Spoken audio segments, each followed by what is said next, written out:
1924, il y a un siècle, tout pile, la ville de Douarnenez est alors championne de France dans la production de sardines, avec 21 conserveries localisées sur le port. Ces usines emploient très majoritairement des ouvrières, car les hommes sont les pêcheurs, et ces ouvrières sont soumises à des conditions de travail très difficiles, de jour comme de nuit. Et c'est justement en 1924 que ces ouvrières décidèrent de se mettre en grève face aux horaires interminables et aux salaires de misère. Une grève éclate pendant 7 semaines. Des centaines de femmes arrêtent les machines et prennent la rue.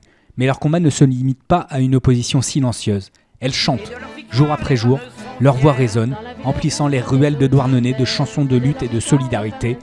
Le chant devient leur arme, un symbole de leur détermination face à l'injustice. La grève sera rapidement suivie par les marins et sera soutenue par le maire communiste de la ville, cette ville qui fut la première de France à élire un maire communiste.